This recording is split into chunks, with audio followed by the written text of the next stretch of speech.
Assalamualaikum warahmatullahi wabarakatuh. Salam sejahtera bagi kita semua.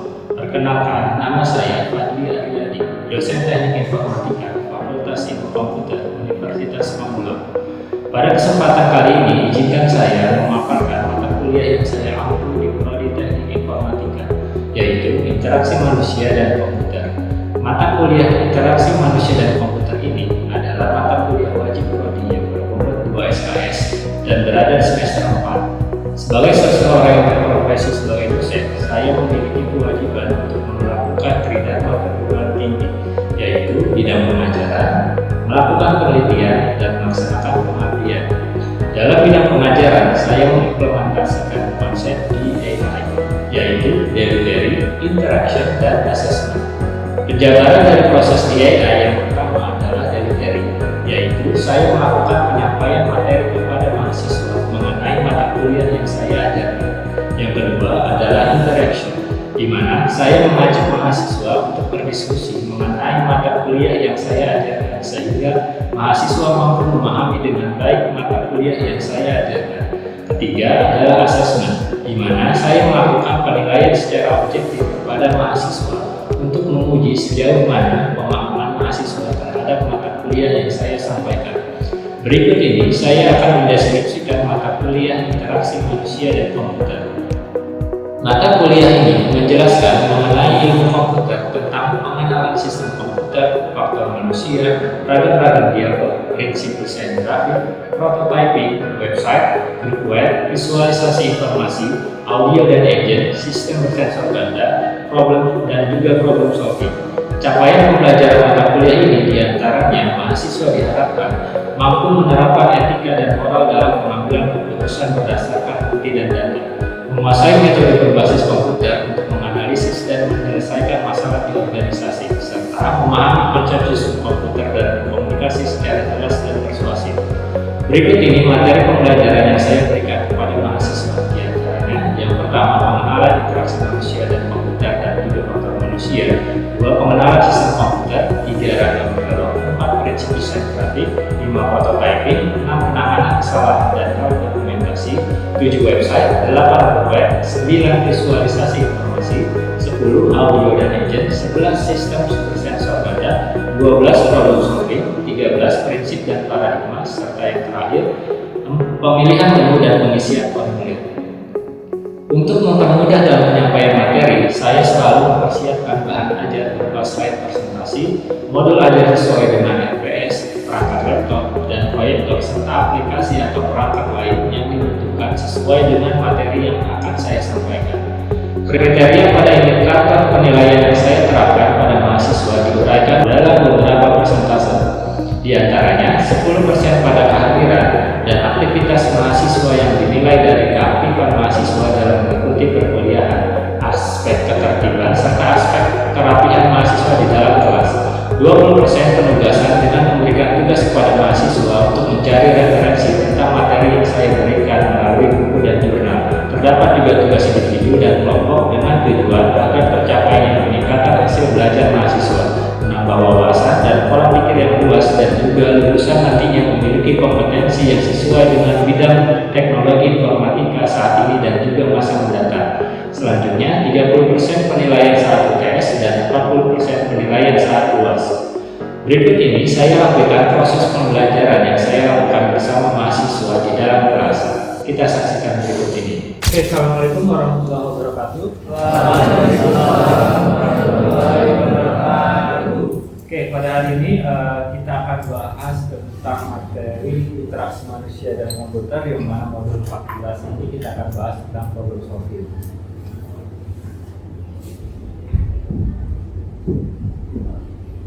Oke, sebelum kita bahas ke problem solving atau penyelesaian masalah, tentunya ada beberapa hal yang perlu kita pelajari atau kita ketahui terlebih dahulu. Yang pertama adalah tentang memori manusia atau human memory. Bagaimana sih cara memori manusia itu bekerja? Nah, ini kan pertanyaan yang sering kita dengar. Lalu kenapa juga ada orang yang cepat untuk mengingat, mudah untuk mengingat, dan ada juga orang yang perlu beberapa kali untuk mengingat gitu. Nah, ini ternyata ada beberapa hal yang perlu dipelajari untuk bisa dengan mudah mengingat sesuatu. Selanjutnya terkait memori manusia ini, kita perlu tahu cara kerja memori manusia itu seperti apa. Nah, setidaknya untuk cara kerja memori manusia ini ada 3. Yang pertama ada sensor memori, yang kedua ada short term memory, dan yang ketiga ada long term memory. Nah, ini pembahasan yang selanjutnya kita akan masuk ke cara kerjanya. Jadi untuk sensor memori ini merupakan proses penyimpanan ingatan melalui jalur saraf-saraf sensor yang berlangsung dalam waktu yang pendek. Lalu untuk short term memory ini juga dikenal sebagai memori primer atau aktif, yang mana merupakan informasi yang sedang kita sadari atau pikirkan. Dan yang ketiga, long term memory ini merupakan tipe ingatan yang dapat menyimpan informasi dengan jumlah yang sangat banyak dan cenderung menetap secara permanen. Nah, ini cara kerja dan pengertian singkatnya. Untuk lebih jelasnya kita akan bahas satu persatu. Pertama untuk sensor memori atau ingatan sensorik. Nah, ini ingatan sensorik ini bertindak sebagai simpanan rangsangan yang diterima oleh indera untuk yang waktu singkat. Di sini dikatakan kurang dari 1 detik atau kurang dari 5 detik. Ketika kita mendapatkan atau merasakan sesuatu, ini akan masuk ke memori sensor singkat. Bagian dari memori sensor yang berkaitan dengan sensor memori ini setidaknya ada 3. Yang pertama ada memori ikonik. Ini yang berkaitan dengan rangsangan visual. Lalu ada memori GEMA atau echoic memory, ini yang berkaitan dengan rangsangan pendengaran. Dan yang terakhir ada memori haptik, ini yang berkaitan dengan sentuhan. Nah, di sini dicontohkan melihat kembang api dan jejaknya masih terlihat sesaat setelah gerakannya selesai. Atau mungkin kita melihat kilatan petir, itu kan sekilas, tapi kita selalu ingat. Lalu suara petir juga sama, kita mendengarnya sekilas, tapi kita tahu kalau suara petir itu seperti itu. Atau mungkin kita terkena percikan api saat naik kembang api. Nah, itu kan prosesnya cepat, kita selalu ingat sakitnya itu seperti apa atau rasa panasnya seperti apa. Nah, itu ingatan atau pengetahuan yang berkaitan dengan masuk ke dalam sensor memori kita. Selanjutnya masuk ke dalam tahapan short term memory. Ini merupakan memori jangka pendek yang juga dikenal sebagai memori kerja. Nah, memori ini memiliki beberapa kapasitas. Nah, ini sudah dilakukan survei oleh lembaga independen LBKWJ yang menunjukkan itu ingatan manusia hanya dapat mengingat sekitar 5-9 digit angka saja untuk suatu informasi yang diterima kurang dari 20 detik. Contohnya ketika kita mengingat nomor telepon sementara hingga dituliskan. Misalkan kita di jalan kadang suka banyak melihat informasi. Misal ada penulisan seperti ini di jalan. Anggaplah nomor telepon. Nah, ketika penulisannya seperti ini kan akan lebih sulit untuk diingat. Kalau kita melihatnya itu hanya sekilas, tadi kan dikatakan kurang dari 20 detik. Ini untuk mengingatnya juga akan sedikit kesulitan, karena kita melihatnya sekilas. Tapi kalau penulisannya seperti ini, nah ketika ditulisannya seperti ini, kita akan jauh lebih mudah. Karena kita mengingatnya itu per kelompok. Kita ingat itu per 4 digit. Kalau kita lihat kurang dari 20 detik, ini lebih besar kemungkinannya untuk bisa kita ingat. Nah, mungkin kalian sering menemui hal seperti ini. Banyak informasi yang memang dilihat itu secara sekilas. Tapi tetap faktor utamanya adalah tingkat kebutuhannya kita atau tingkat fokusnya kita. Kalau kita memang benar-benar membutuhkan informasi tersebut, biasanya akan jauh lebih mudah untuk diingat. Karena keinginannya itu kuat. Tapi kalau keinginannya itu lemah, akan sulit juga itu dibaca seperti ini. Sama seperti penyampaian materi di kelas ini. Kalau kita benar-benar serius memperhatikan, ini kan saya mengucapkan juga selalu diulang, sekilas itu. Pasti akan ada yang kalian ingat kalau diperhatikan dengan baik. Tapi kalau kalian misalnya punya kegiatan lain sambil mendengarkan materi mata kuliah ini, pasti akan sedikit yang akan kalian terima karena fokusnya terpecah. Nah, itu kurang lebih dari short term memory. Nah, selanjutnya ada long term memory atau memori jangka panjang.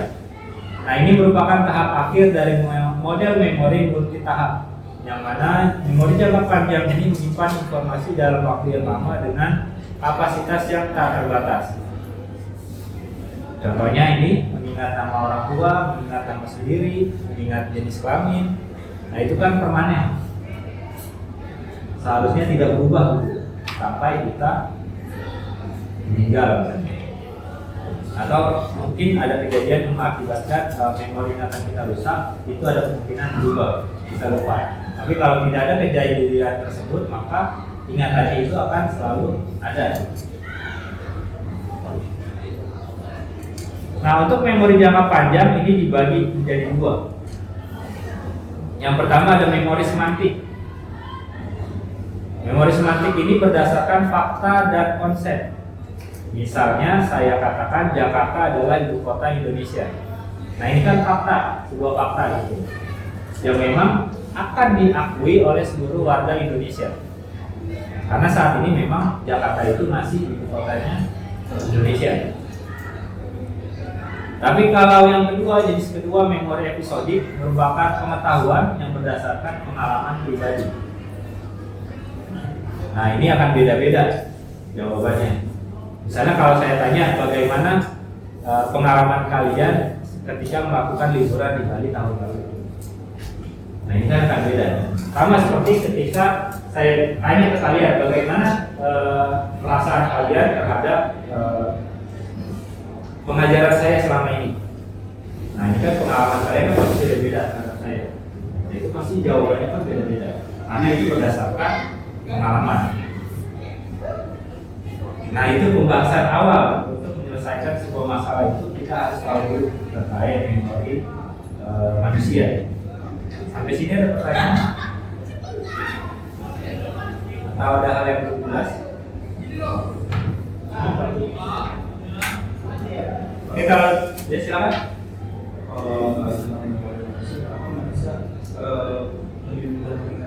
Sesuatu kayak pas akhir bahagia atau segala macam.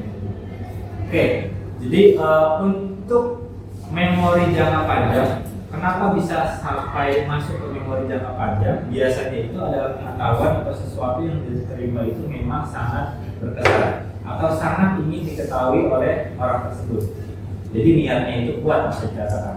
Ketika niatnya itu kuat, dia mempelajari sesuatu, maka dia akan selalu ingat hal tersebut sampai lama, sampai kapanpun. Atau mungkin sesuatu yang dilihat secara tidak sadar namun berulang-ulang rutin setiap hari, secara terus-menerus, dia otomatis akan masuk ke memori jangka panjangnya secara tidak sadar.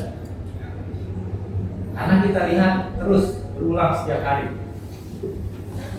Misalnya matahari ini terbit dari arah timur, dan kita lihat setiap pagi. Itu tanpa dipelajari pasti kita akan tahu kalau matahari itu terbit di sebelah timur. Karena kita selalu lihat setiap hari. Hal yang memang kita tidak terlalu perhatikan, tapi terjadi terus secara terus-menerus setiap hari, dan kita melalui hal tersebut.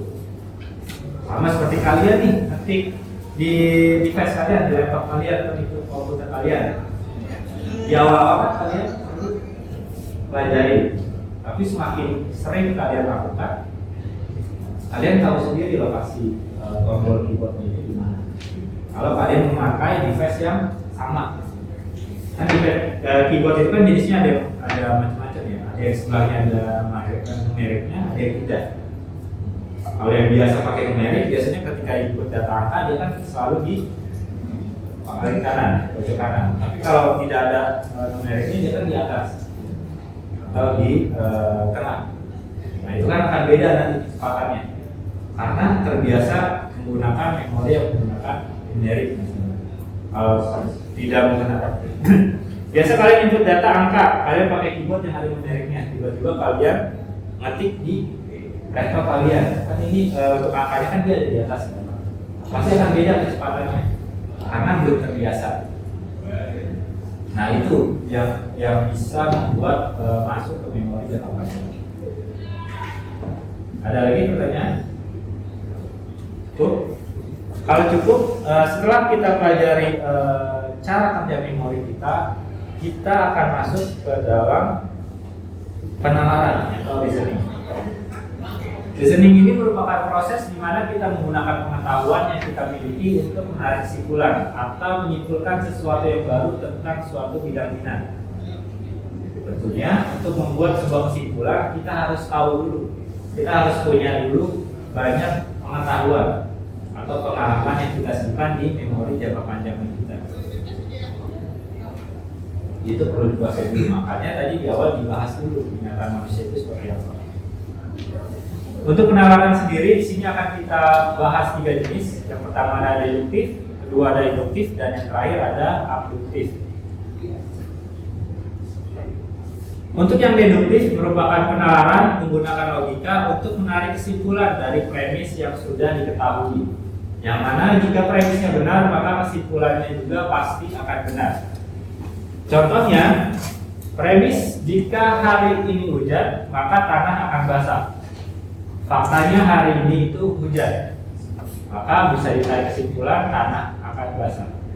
Nah, ini berdasarkan kenyataan atau kondisi nyata yang memang terjadi, maka kesimpulannya pun sudah bisa dipastikan benar.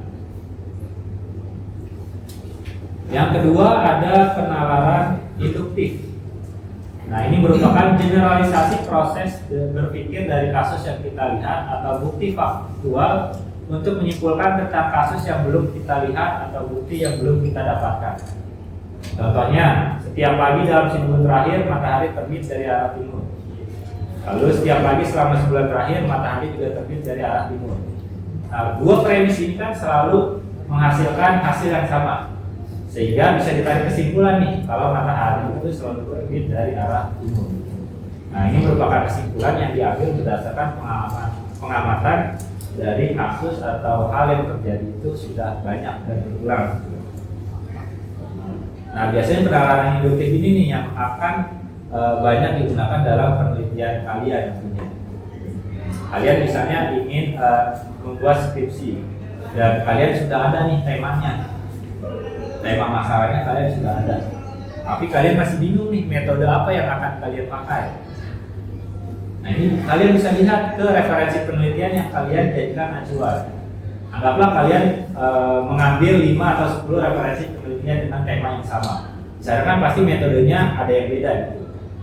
Nah, kalian bisa lihat hasilnya. Metode-metode yang digunakan dari referensi kalian itu hasilnya seperti apa.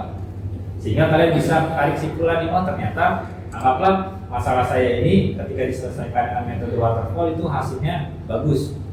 Referensi penelitian tadi 10 penelitian yang kalian jadikan referensi rata-rata itu menggunakan waterfall, hasilnya itu selalu memuaskan. Maka bisa kalian terapkan di penelitian kalian menggunakan metode waterfall. Contohnya kurang lebih seperti itu. Dan yang ketiga adalah penalaran abduktif. Ini merupakan penalaran yang menarik kesimpulan terbaik atau paling mungkin berdasarkan informasi yang tidak lengkap. Contohnya ada sebuah fakta lampu mati padahal saklarnya itu dalam posisi hidup. Nah, biasanya kesimpulan awal yang terpikirkan adalah listriknya itu padam. Nah, ini juga berdasarkan bisa mencoba memberi hipotesis terbaik berdasarkan fakta yang diamati meskipun kesimpulannya belum tentu benar. Nah, ini kan berdasarkan pengetahuan nih yang kita udah tahu. Oh, biasanya kalau mati lampu tiba-tiba mati itu listriknya padam. Padahal kan belum tentu. Kalau kita lihat secara lebih detail lagi, ya mungkin kabelnya mungkin terlepas atau mungkin kabelnya putus. Nah, itu kan banyak kemungkinan. Tapi kesimpulan di awal itu ya kalian udah bisa kasih kesimpulan di awal, oh kemungkinan ini listriknya padam. Maka kosakatanya itu kemungkinan di awal. Bukan, oh udah pasti nih listriknya mati, bukan. Tapi kemungkinan kosakatanya yang digunakan itu. Nah, itu terkait dengan penalaran. Ada pertanyaan sampai sini? Kalau tidak ada, baru kita akan masuk ke tahapan pemecahan masalah. Tadi kita sudah pelajari nih memori manusia, cara kerjanya seperti apa. Berarti kita udah tahu cara menyimpan banyak pengetahuan itu bagaimana caranya. Setelah kita menyimpan banyak pengetahuan, kita akan sudah bisa atau kita akan mudah membuat sebuah penalaran berdasarkan pengetahuan yang kita punya. Yang perlu dicatat adalah pengetahuan itu tidak hanya dari hal yang kita pelajari di kelas, hal yang kita pelajari di buku. tidak hanya dari sana, tapi berdasarkan pengalaman pribadi teman-teman kalian, berdasarkan cerita. Kan sekarang banyak nih podcast-podcast yang menceritakan pengalaman pribadi. Nah itu bisa diambil kalau memang masalahnya itu sesuai dengan masalah yang kalian hadapi itu. Kalian bisa ambil referensinya, cara dia menyelesaikannya seperti apa, terus hasilnya seperti apa, itu bisa kalian jadikan referensi. Kalau hasilnya ternyata baik, bisa kalian jadikan pilihan menggunakan cara yang sama sesuai dengan yang kalian lihat tersebut. Tapi kalau hasilnya kurang baik, berarti kalian perlu cari referensi lagi yang kira-kira hasilnya itu bisa memuaskan. Nah kalau dua hal tersebut sudah kalian lakukan, baru bisa diterapkan ke pemecahan masalah. Untuk pemecahan masalah setidaknya ada 7 hal yang perlu dilakukan. Yang pertama, mendefinisikan masalah. 2, definisi masalah tetapnya itu apa, lalu menyusun modul strategi, lalu mengorganisasi informasi, lalu alokasi sumber daya, selanjutnya pada kemajuan, dan yang terakhir nilai hasilnya itu seperti apa. Nah ini contohnya, ada sebuah masalah laptop sering hang saat digunakan untuk multitasking. Anggaplah laptop saya nih, ketika saya menjalankan banyak aplikasi, kinerjanya jadi lambat atau hang.